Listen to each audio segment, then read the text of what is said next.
Okay, so in this video, I want to talk to you guys about meta advertising. So in the last trailing 12 months at our agency, or at the time of this recording, managing hundreds of thousands of dollars per month profitably on Meta as a platform. So we advertise on different platforms like LinkedIn ads and Google ads, and we do all kinds of unique stuff for our clients. But today, specifically, what I want to talk to you guys about is kind of our meta advertising checklist, so to speak. These are things that I think through on how we select our clients. We're kind of a boutique agency where we don't take on everybody. We're very selective about who we take on. We want to have like a very active, vested interest in growing at any time between 20 and 30 unique businesses that we think have a lot of opportunity. What's interesting about advertising, not just on Meta, but on all channels, is that your success is not going to be necessarily dictated by just what you're doing on the platform. It's going to come down to other things about your business that are completely have nothing to do with the advertising platform. So without further ado, follow me on my screen share here. Let's get into everything. Okay, so the first thing that I like to think about is like, how good is the offer? And I know that's something that gets thrown around a lot in internet marketing, like a big obvious thing, but I have a different way of defining it. The first thing I think about is like, what is the total addressable market? So I think about like, what's the gross profit? What's the operational efficiency of that? I think Warren Buffett has these keys that he looks for in a perfect business. He wants like unique, sticky air or something like that and habit forming. So he basically wants something that's super unique, that's a blue ocean that I have here on this document. And he wants something that is very unique that nobody else is doing in the marketplace. He wants something that's sticky that people continue to pay for, and something that has very, very high gross margins. Okay, so he wants something that doesn't cost a lot for him to produce, that he can sell for a very, very high premium. Those are kind of the main key fundamentals, the main drivers that he looks for in a business. So when I ask myself when I'm working with a client, what's going to dictate their results on Meta and every advertising platform is not really how I structure their Meta advertising accounts, it's what is the unit economics of their business.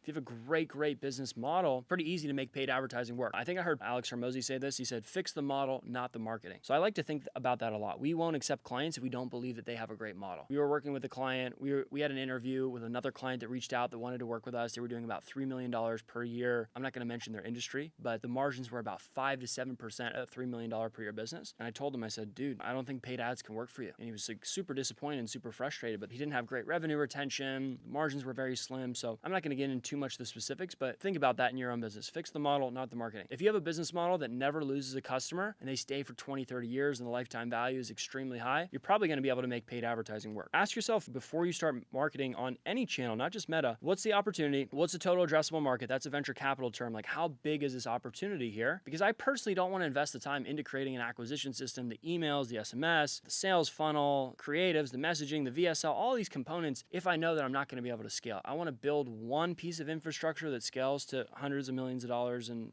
that's our goal here, is to take businesses from 8 to 9 figures oftentimes. We want to ask ourselves, is there an opportunity to do that? Is there a marketplace that is big enough to support that? Is there enough gross profit to support the customer acquisition costs? And what are the competitive dynamics of that marketplace? Is it a blue ocean? I only want to compete in blue oceans. If right now, if you're watching this and you're a business owner and you have 2 services, one is very commonplace, very vanilla, one is kind of more differentiated, more unique to you. Oftentimes I tell clients, just promote the differentiated one, promote the unique one. You're going to get a higher response rate, higher click-through rate. You're going to get people on the phone for a much, much cheaper price. And you're typically going to convert at a higher percentage because, it's always easier to sell a new opportunity than it is to sell an improvement offer. Okay. And it doesn't matter. Like, you can still sell that other product or service that's more common, more vanilla after somebody's already bought your more unique, more differentiated product. You just need an entry point in the business. It doesn't need to be your business as a whole. So just something to keep in mind, something to think about. Some people do this, by the way, through guarantees and risk reversals. I think it's all overused and over abused. Okay, so right now in our industry, in the online education agency space, everybody's talking about guarantees and risk reversals. I'll get you 100 clients in 20 days or you don't pay. So we just try and do the opposite of that. So we do a lot of long form organic content. We get a ton of referrals. That's kind of our main strategy right now. The next thing that we look for when we're starting to kind of work with a business and we're considering working with a business or a prospective client, I want them to have great branding. Because what you have to understand is there's benefits of direct response marketing and there's benefits of branding marketing. Okay, what Russell Brunson will tell you is that direct response marketing is the best way for you to get somebody into the business in a very short time horizon. Okay, I know a lot of corporate marketers that are so good at brand and so good at positioning and thinking about that, but they can't create an entry point into the business for the first time that is profitable, that is predictive. Okay, and then I see a lot of other performance-based marketers that can't think over a longer term time horizon and think about brand and think about what that's going to do to their performance-based advertising. So typically what's going to happen now in 2025 is people are going to see your ad, go to your organic social media pages, go to your website, check out your reviews, and then make a buying decision. The days are over to where you can just send people, have a one-page website, one landing page, and just drive people through one funnel and make that be super profitable. They're going to want to see some places where they can learn more about your business and get nurtured through the sales process. Otherwise, this is going to be kind of the invisible hand that acts against test your business behind closed doors. Typically what you're going to find is if you have a branding issue, you're going to notice that show up rate suffers and you're going to find that close rate suffers. Okay, because typically people impulsively kind of book that call very, very quickly, but that's where they have time and opportunity through that sales cycle length to start doing more investigation on your business. If you see those two things suffering, it might not be your email responders, your autoresponders. If you're too much thinking in terms of this performance-based marketing, this very linear mindset, it could be that they did some research and they saw a looking website with not that great reviews and just kind of bad organics, bad social media. So something to consider, we won't really work with a business unless we think they have great branding. I've seen a lot of instances where redoing the website, redoing the social media, posting some organic social, posting some more testimonials to the website takes what was a 1, 2, 3x return on advertising spend for a founder who was very much performance-based marketing driven. And he adds some of these branding elements and his return on ad spend raises to 4, 5, 6x return on advertising spend. So just something to consider. Focus on branding and your offer before getting into the ad account. Now at number 3, let's talk about the creative. So fundamentally, 80% of your success in your campaigns is going to be dictated by the quality of your creative. 80% of your creative success is going to be dictated by the quality of your hook. The biggest drop-off rate in viewership is going to transpire after the first 5 seconds. We take this into another extreme, another level with our clients. So if 80% of the ad itself and its performance comes down to the hook, in our opinion, 80% of what's going to come down to the hook is not just the verbals, but it's the visual. And why is that? As a human being, something that is visual, we register in the brain 2,000 times faster. If you study reels that go viral, there's always a visual component to it. It's rare that it is just purely a verbal component because immediately people will see something, registers, looks a little off, they scroll past it. So if there's something intriguing, a visual hook that causes them to listen to, then allows them, buys them time for the prospect to open their mouth, you've now afforded yourself a much higher click-through rate, much higher view-through rate, much higher scroll stop rate. So typically when we're working with a client, how do we do this? Is we have, number one, we have attractive spokespeople. Little pro industry hack. This is pretty unpolitically correct, but sometimes we'll go to our clients and we'll tell them we think that our spokesperson will have a higher click-through rate on the ads, a little bit more attractive than yourself. Okay, it's horrible. You could be really mean. You could say it's a low click-through rate base. And by the way, I'm guilty of this too. I have a spokesperson, Eric. I'll flash an image. Him way better looking than I will ever be. He's in all of my ads. He appears in all of my stuff. I would have him do the content for me if he knew the marketing stuff a little bit better, but you should definitely check out Eric and check out some of his stuff. Something to consider. At the very least, split test a new face in your marketing to see how it performs better. So typically when we're working with a client, we add multiple different spokespeople and we see what performs best based on your target market. And if you just at the very least add in different faces and you just at the very least add in different people, it'll actually allow you to scale faster because different people are going to resonate with different faces. You might be able to capture a whole new segment of the female marketplace by having a female spokesperson and a male one, so to speak. And if you're really, really scaling and you really care about this, the more faces that you can have in the ads, the better. And you can also experiment by having a little visual prop in the first 5 seconds. That's another way of split testing the visual hook. You can also test different locations. So I have different studios that I film at. I have a home studio. Sometimes I'll film ads that are selfie style of me just walking around on the beach in California. If I'm in a very unique setting, like I was in Colorado recently skiing with some friends, I took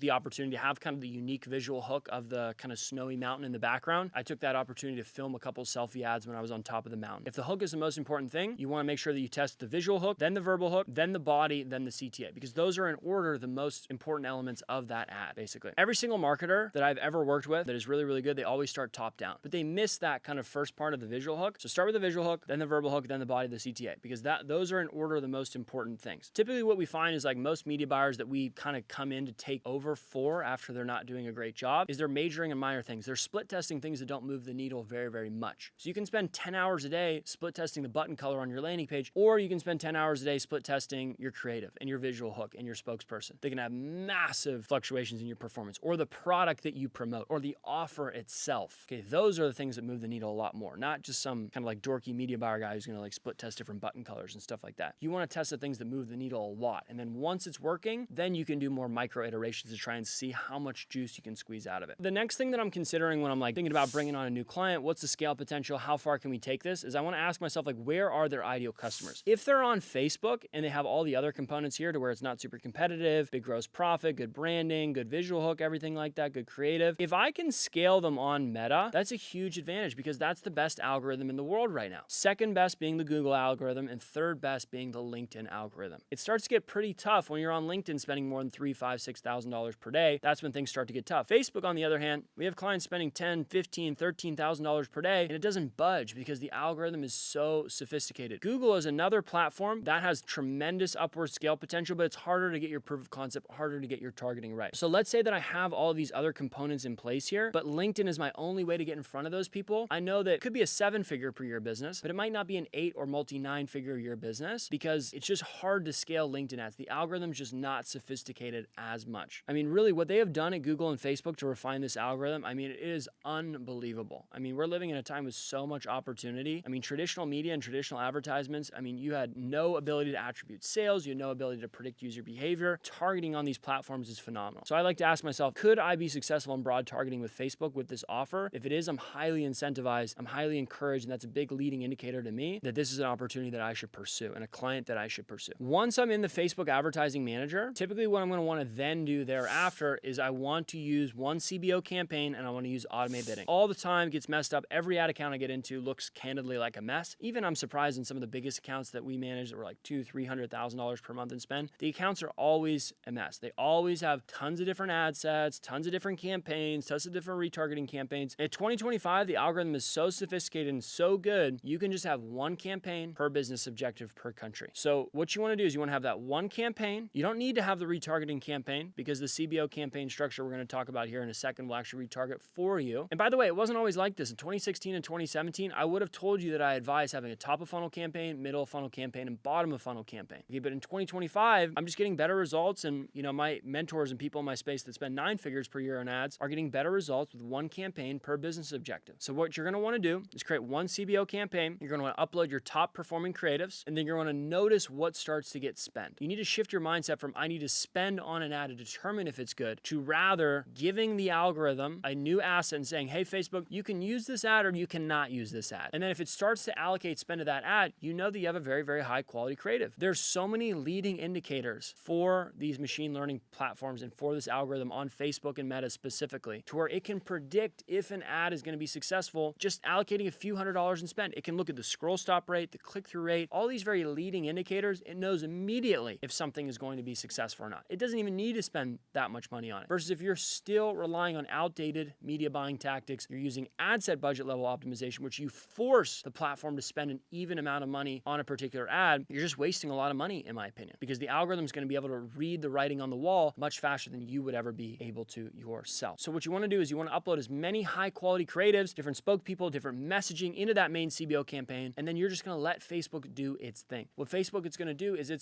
every ad is going to carry some portion of the overall weight of the campaign. It's going to be allocated some portion of the overall spend. For instance, there's going to be some ad that captures one pocket of the audience, another ad that captures another pocket of the audience. There's going to be one ad that performs the best at scale and handles 80 to 90% of the ad spend. And then it's also going to season in and throw in all those additional assets that you have in the campaign as retargeting assets to hit the client from different angles. I mean, I see so many media buyers out there today, even still teaching the same tactics that didn't even work that well 5 years ago, let alone today, to where they're telling people have a retargeting campaign with your exact same ad as you had in the top of funnel campaign and just retarget the people that visited your website or booked a call but didn't show up or something like that. It's ludicrous. You're just saying, hey, look at my ad. Did you see this again? Did you see this again? But rather, if you use this CBO campaign style where you have different avatars, different messaging, you're allowing Facebook to organically hit the prospect from completely different angles. Did you know you had this benefit? Did you know we had this benefit? Did you know we work with this client? Okay, I'm typically throwing a lot of testimonial ads inside of my main campaign budget. What you're going to find is that your CPL lowers. You're going to find that your campaigns has a lot less fluctuations. There's a lot less volatility in the ad account, and the fatigue of the campaign as a whole just lasts a lot longer, and you're not really on the roller coaster of creative fatigue like you would be if you're forcing it to spend a certain amount of money each single month. Okay, number 6, let's talk about your landing page conversion rate and your funnel. Okay, so the first thing you want to keep in mind is that you want to focus on creative first. I had a mentor that told me 5 years ago now, it was actually Alex Becker, flash to the screen here, I love Alex, and he told me, he said, Sam, what's going to dictate your landing page conversion rate is not your landing page itself, it's the ad that they're going to see before they come to the landing page. So you typically want to optimize the creative first and everything in the traffic side of things first. Then once you feel very, very confident that you solidified that, there's less changes here, then you can start tweaking the funnel. Typically, you only want to change one variable at a time. I see so many accounts are tweaking multiple variables at a time. You have no idea what's causing the change of performance, if there is any at all. With that being said, once you've optimized everything and you've picked top down and you started working top down and you feel like the campaign, there's kind of diminishing returns on split test for the creative itself. Okay, so after you've kind of optimized all the traffic side of things, then you want to start working on the funnel. The most important variable that I think is overlooked by a lot of people and a lot of people in our space specifically is the friction in the optimal amount of required fields. Okay, so if you're running a book a call funnel, you want to ask yourself, do I want to ask them 6 questions, 4 questions, 5 questions? What's the sequence of questions? questions? When do I want them to book the call? So after I feel like everything is good on the traffic side of things and I want to start tweaking the funnel, most important thing that you want to do first and foremost is split test the headline a few dozen times. You'll find that your control just starts to win over and over again. There's going to be diminishing returns on future split tests there. So you can add friction through a variety of different ways. You can force them to watch, a few minutes of a VSL. You can force them to enter in more pieces of information. Pro tip, one of the reasons I love LinkedIn ads so much is that with LinkedIn ads, it autofills their LinkedIn profile URL without them needing to manually enter it. So you get pages of information oftentimes without explicitly asking for it and driving up your lead costs and your friction. We have a bunch of other videos that talk about LinkedIn ads on this channel. If you want us to run your LinkedIn ads or you're interested in learning about LinkedIn ads, book a call below. I think we could help you out a ton. Total side note tangent, but let's get back on track. Once you start working on that funnel, you have the headline, you're working on everything above the fold. You really want to start playing with the optimal amount of friction. If you're dealing with a very, very busy B2B audience, start with the most frictionless possible funnel. Those people are very, very busy. They're not going to answer open-ended questions. You want to make sure that you have a really frictionless funnel and that you have an outbound setting team that is calling, just give them the exact piece of information that they want because they're so busy. They're under such a time crunch. They want to be delivered, hand curated and delivered that message instantaneously. They don't want to spend a tremendous amount of time consuming content or kind of learning in this one-to-many setting. They want to be just given exactly the piece of information that they need personally in a one-to-one setting so it's a little bit more efficient. In a B2C setting, you're going to have to add a little bit more friction and you're going to have to get more creative on the questions that you ask because in B2B, it's very, very clear to qualify a lead. You can just ask them revenue, ad spend, like for instance, for our agency, you're going to ask them number of employees. There's very clear measurable data points that you can ask on the form that relate to your ICP to be able to know if that leader is qualified or not. With B2C, it's going to be much more difficult. And there's a lot of different questions and stuff that we test and we play around with our clients. That all I would put under the bucket of testing the friction. Like what questions do we ask? How long are the questions? How many questions? That's a very, very, very important variable that you have to test. You're always going to play a premium for adding on more friction, more qualification to your lead costs, but oftentimes it's justified and it's worth it because the conversion rate is significantly higher. And oftentimes it doesn't warrant it. Oftentimes you add friction, you add layers of qualification and the leads converted the same percentage and you've now just paid this premium for overqualified leads, so to speak, that wasn't necessarily needed. Start with working on everything above the fold, your headline, your VSL, your subheadline, maybe your application, and then start working on the optimal amount of friction. That is a massive, massive variable. And then if you want to take it a step further, after you feel very confident on the friction side of things, you can start testing what is below the fold. Because those are more of a micro iterations, they don't move the needle quite as much as everything above the fold. You're going to have more page visits to have a statistically significant winner on that split test. Just something to keep in mind, okay? Anytime you're running a split test in marketing, I always encourage people to Google a statistical significance calculator online to make sure that they're making decisions based on true data, not just kind of a statistical anomaly. But in essence, what you want to understand is that if you run a split test and the difference is 54 and 56%, like it's these very, very minor differences in performance, you might have to let that split test run for thousands of page visits before it becomes statistically significant. If there's a clear outlier, you can declare the winner much sooner. But if it's very similar, you have to let it run for a really long period of time. Because oftentimes I see people declaring winners of a split test, not because it performed better, just because there was a bit of a statistical anomaly that led that one path or that one asset to look like it was overperforming when really it was kind of just an outlier for a short period of time. And then when we run the split test for a longer extended period of time, the one that they declared as the loser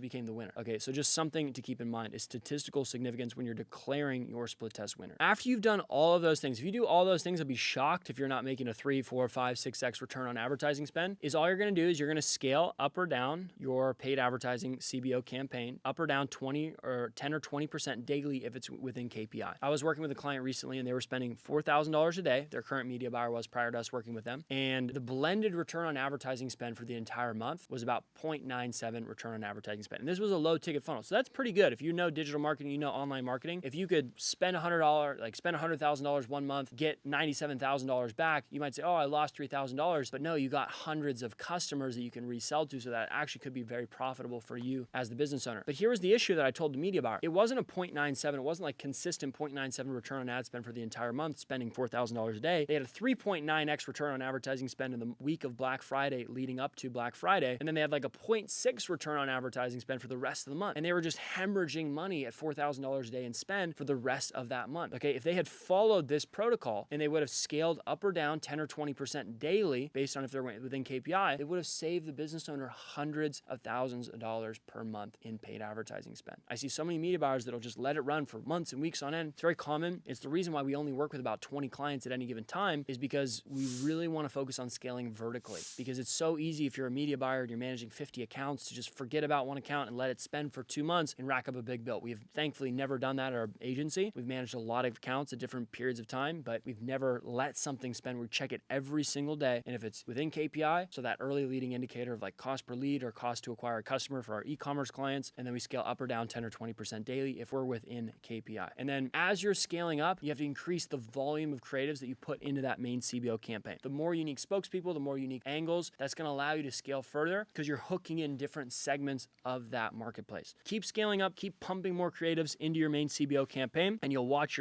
your lead cost and your cost per lead remain very stable, very steady, and you should get great results from that. Now let's quickly talk a little bit about sales team stuff. I'll kind of jump into a few kind of granular tactical things that I think can radically improve your return on ad spend just by optimizing the sales team. Is number one, try and have a really high connection rate. So right now, for most of the sales teams that we manage personally on behalf of the clients, we have about an 80% connection rate. We call the leads immediately when they fill out a form and fill out something on our website, and they get a call from an area code that matches prospect's area code. So I have a 310 area code here. I live in Santa Monica, California. And if I get a call from anything that isn't a 310 area code, I don't pick up the phone. You can have dialers that have 100 leads on a list, and every single time they'll switch and match the area code and match the person that you're reaching out to. The pickup rate's insanely high. And then you can also, on top of that, is have all your sales reps text the prospect from a blue iPhone. If you do those two things, you should have an 80% connection rate. And that should right there drop your cost per call by 30 to 40%. Also, having a great conversation with an appointment setter and having that human connection that is sent from a blue iPhone SMS, that's going to radically improve your show up rate. And then from that point, track your offer rates, track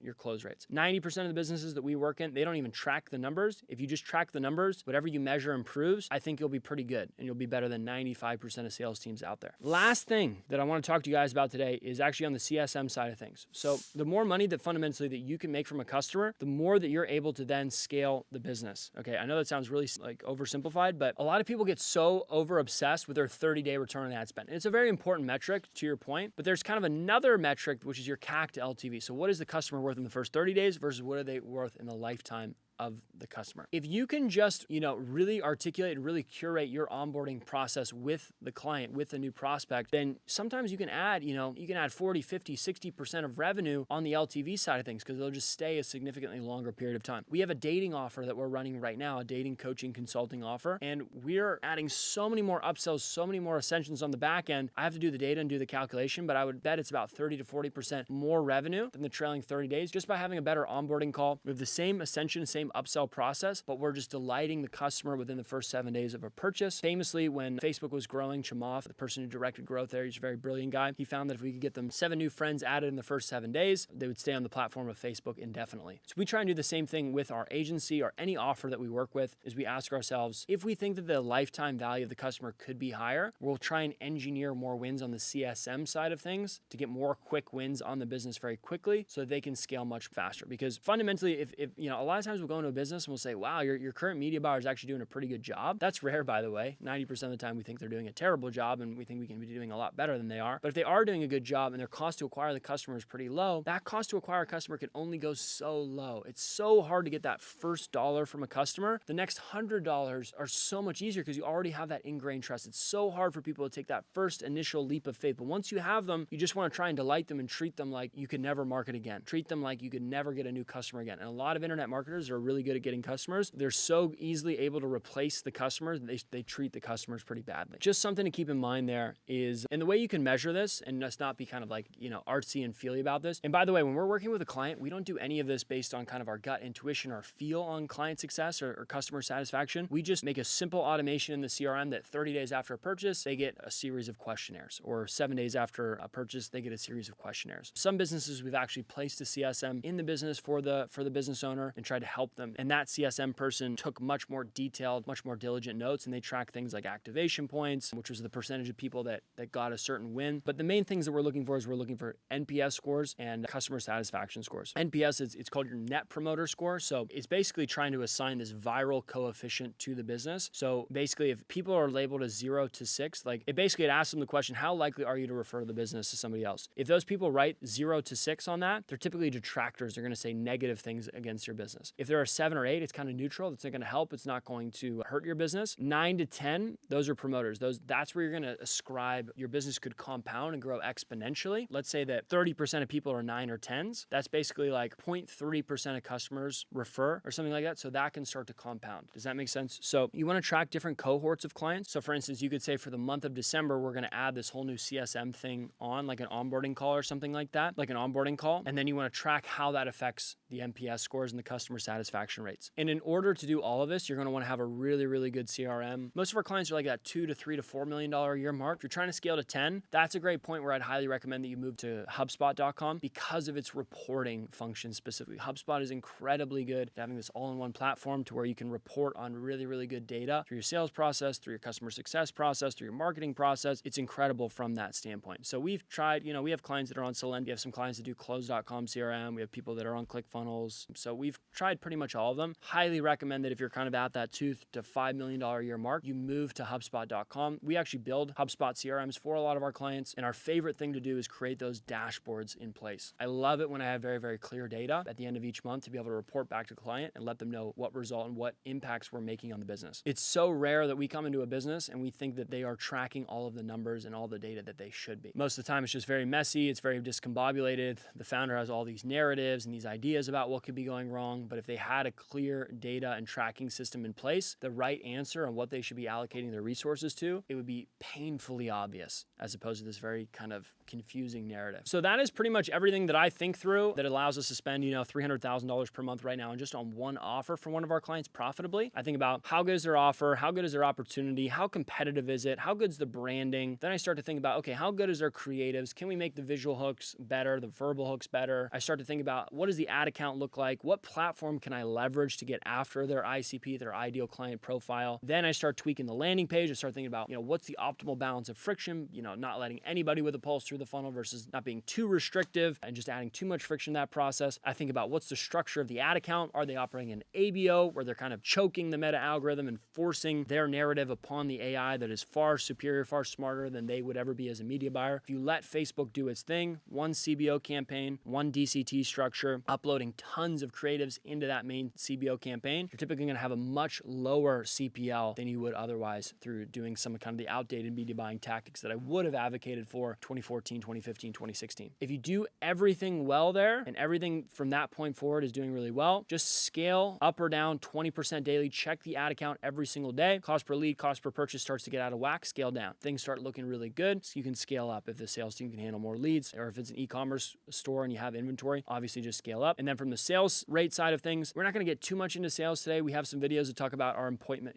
how we place appointment setters, closers, but mainly what you want to be thinking about is you want to have a really high connection rate on the power dialer. Make sure that in the first 5 minutes of filling out that form, you have great systems in place to be able to connect with those leads, have a local area matching code, track your cost per call, your show up rate, your offer rate, and your close rate. Try and look at what industries norms are for those metrics, and then focus very, very diligently on fixing the one that is the farthest off from being profitable. After you've done all that stuff, all of these things here, you should have a really good, healthy return on ad spend within the first 30 days. Maybe that's between 2x to 3x to 4x. We have some clients that are doing a 10, 12, 14x. That's rare and kind of short-lived when those things happening. But if you do all of these things here, I'd be shocked if you weren't at a 4, 5, 6x return on advertising spend within the first 30 days of working with a new client. And then from that point, what you really want to do is you want to think more long-term and think about how can you keep these customers forever. And the biggest businesses in the world, they have a CAC to LTV ratio that's bigger than 10x, 20x, 30x. Okay, you're not going to get that in the first 30 days. You only get that if you keep the customer for an extended period of time. So really focusing and tracking to see how satisfied are the customers, how happy are the customers. Typically, the best marketers are going to be the worst at CSM because they look at the customers as so replaceable versus the people that suck at marketing, treat the customers amazingly well and actually get oftentimes more customers because the referrals start to compound. But nonetheless, you get my point here. Just really focus on tracking everything. Use a HubSpot CRM. Use some of the native reporting functions that are built into that to create these dashboards where you can track your customer satisfaction scores based on different cohorts. Split test your CSM process. Maybe add an onboarding call. Maybe add an accountability partner. Maybe add some other modules and notice how that affects the reports that people make on their scores and on their surveys for how satisfied they are. So that's pretty much all that I have for you guys today. That is a 45-minute rant on exactly how we think about scaling paid advertising accounts. It's allowed us to spend about $300,000 per month for the last month on just one offer for one client. And we're doing this,